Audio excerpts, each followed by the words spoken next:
علمی point number 19 وہ ہے میرے بھائیوں، یہ جو قرآن حکیم کا ہمارے پاس مصحف عثمانی ہے، اس پہ سنی اور شیعہ کا اجماع ہے۔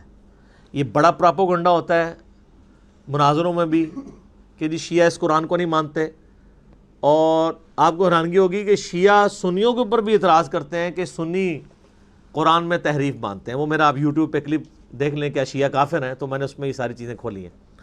پریکٹیکلی اس وقت پوری دنیا کے پاس یہی قرآن ہے، مشرق سے لے کر مغرب تک، شمال سے جنوب تک، انڈونیشیا کا مسلمان ہو، افریقہ کا مسلمان ہو، رشیا کا ہو، امریکہ کا ہو، سب کانٹیننٹ کا ہو، کہیں سے قرآن پڑھنا شروع کریں، آیت آدھی پڑھیں چھوڑ دیں، اگلی آیت وہ پڑھے گا۔ دنیا میں اس وقت ملینز آف حفاظ موجود ہیں، کوئی دوسری رائے نہیں ہے قرآن حکیم میں کہ کوئی کہ کوئی آیت یہ آیت ادھر نہیں تھی ادھر ہے، یا آیت کے الفاظ جو ہے وہ غلط طریقے سے کوئی پڑھتا ہو۔ یہ مصحف عثمانی جو میرے ہاتھ میں ہے، یہ بلو بائنڈنگ میں آپ دیکھ رہے ہیں، یہ شاہ فہد پرنٹنگ پریس سعودیہ سے شائع ہوا ہے، اور یہ کاتب نے کمال رائٹنگ، یہ خط نسق میں لکھا ہوا ہے، جو ہم تاج کمپنی والی جو رائٹنگ ہے، جو ہم یہاں سب کانٹیننٹ کے لوگ پڑھ سکتے ہیں، محمدی بولڈ فونٹ جسے کہتے ہیں، آلموسٹ اس کے قریب ہے، بل اتنا نہیں ہے وہ۔ عرب کے لوگ تو وہ ٹریڈ عربک فونٹ چلتا ہے جس کو یہاں کے لوگ اتنی آسانی سے، یہ انہوں نے بلو بائنڈنگ میں سعودیہ والوں نے سب کانٹیننٹ کے لوگوں کے لیے اور باقی لوگوں کے لیے چھاپا ہوا ہے، اور گرین جو بائنڈنگ ہے گرین کلر کی، اس میں انہوں نے عرب کے لوگوں کے لیے، اس میں عربی دوسرے سٹائل میں لکھی ہوئی ہوتی ہے، وہ چپٹی سی خط ریحان ٹائپ کی۔ یہ بلو بائنڈنگ میں، اور یہ کاتب ہے دمشق کا، شام کا، اس کا نام ہے عثمان طٰہٰ۔ یہ اس کاتب نے لکھی ہے، اور کمال اس نے لکھا ہے، ایسے انداز میں اس نے رائٹنگ کی ہے کہ ہر صفحے پہ آیت ختم ہو رہی ہے۔ یہ کتنا بڑا کمال ہے کہ آلموسٹ آپ یہ دیکھ لیں کہ یہ قرآن حکیم جو میرے پاس مصحف ہے، اس کے 600 کے قریب 600 پلس صفحات ہیں، اور ہر صفحے پہ آیت ختم ہو رہی ہے۔ اور یہ بھی نہیں کیا کہ الفاظ کو توڑ موڑ دیے جائیں، ایک جتنے الفاظ ہیں، اور اس نے اس زبردست انداز میں اس کو لکھا ہے۔ کمپیوٹر میں تو یہ پاسبل تھا، اس بندے نے ہاتھ سے لکھا ہے، کتنا بڑا کارنامہ ہے اس بندے کا۔ اور یہ اللہ نے اس کو اتنی قبولیت دی ہے کہ آج دنیا میں یہی قرآن چھپ رہا ہے، عثمان طٰہٰ کا لکھا ہوا۔ یہی قرآن ایران والوں نے بھی اس سے یہ مخطوطہ لیا ہوا ہے، ایران میں بھی یہی قرآن چھپتا ہے جو سعودیہ سے۔ آپ ایران ہو گیا، بس یہ ہے کہ اس کی بائنڈنگ ریڈ ہے، اس کی بلو ہے، ایران والوں نے اس کا ذرا کلر ڈیفرنٹ کر لیا ہے، قرآن ایک ہی ہے۔ اچھا، آپ کو پڑھایا گیا جو شیعہ 40 پارے مانتے ہیں، قرآن ہو رہا ہے، آج تک آپ نے خود جا کے کبھی شیعہ کی کسی امام بارگاہ میں جا کے قرآن اٹھا کے چیک کیا؟ پراپوگنڈا چلتا ہے سر۔ جب آپ اس طرح کے جھوٹے پراپیگنڈے کرتے ہیں نا، پھر اس کا نقصان یہ ہوتا ہے کہ جو مخالف ہے نا، وہ اپنے اس عقیدے میں اور کانفیڈنٹ ہو جاتا ہے کہ یہ تو ہے ہی اتنے جاہل ہیں، جو اتنے جھوٹے ہمارے اوپر الزامات لگا رہے ہیں، تو ان کی باقی باتیں بھی غلطی ہوں گی۔ ایک اور آپ نے بڑا جھوٹ سنا ہوگا، جی وہ شیعہ میں حافظ قرآن کوئی نہیں ہوتا۔ اسماعیلیوں کے بارے میں بھی بہت مشہور ہے سر، اسماعیلیوں میں ایسے ایسے خاندان ہیں کہ ہر بچے ہی حافظ ہے۔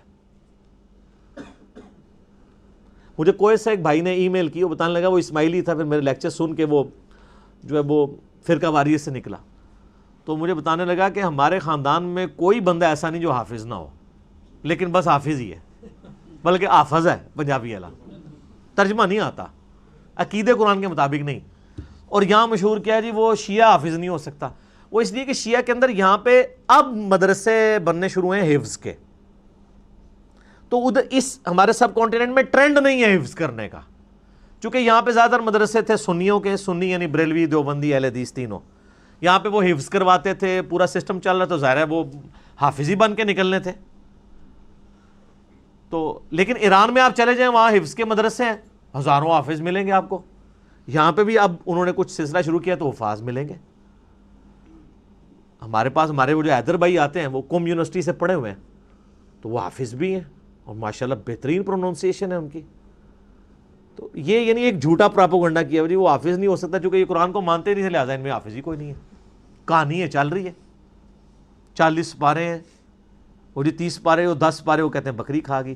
اللہ، یہ بکری کھانے والی حدیث سنن ابن ماجہ میں ہے، وہ تو شیعہ پیش کرتے ہیں، یہ تو آپ کی کتاب میں لکھا ہے بکری کھا گئی، اور حدیث بھی ٹھیک ہے، وہ بکری کھانے سے کیا ہو گیا؟ یہاں پہ بھی آپ دیکھیں کئی بار قرآن پاک کے نسخے جو ہے دریا میں دریا برد ہوئے ہوتے ہیں, کوئی ڈسپوز آف ہوئے ہوتے ہیں, تو وہ قرآن جو ہے وہ تو اس لکھے ہوئے مصحف کا محتاج ہی نہیں ہے. آج دنیا سے سارے مصحف ختم کر دیں تب بھی قرآن ختم نہیں ہوگا. اسی لیے بخاری میں آتا ہے اللہ تعالیٰ علم جو ہے نا سینوں سے سلب کر کے نہیں نکالے گا, بلکہ علماء کو موت دے کر نکالے گا. جب تک سارے حافظ مر نہیں جاتے ہیں نا, قرآن نہیں دنیا سے ختم ہو سکتا. لکھا ہوا بے شک سارا ریکارڈ ختم کر دیں. یہ اللہ تعالیٰ نے غیر معمولی حفاظت لی ہے. اسی لیے اب میں آپ کو بتا رہا ہوں کہ مصحف لکھتی کمپنی ہے, تاج کمپنی یا ضیاء القرآن پبلیکیشن یا قدرت اللہ کمپنی, لیکن اس کو سرٹیفائی حافظ قرآن کرتا ہے کہ یہ صحیح لکھا ہوا ہے. وہ حافظ قرآن کیا وہ حضرت عثمان کا نسخے کو سامنے رکھ کے میچ کرتا ہے؟ نہیں. جو اس کو کریم کروایا گیا نسل در نسل عملی تواتر سے, اجماع سے. اور یہ اتنا سٹرونگ سسٹم ہے کہ امام کعبہ بھی غلطی کرے اسے پیچھے لقمہ مل جاتا ہے.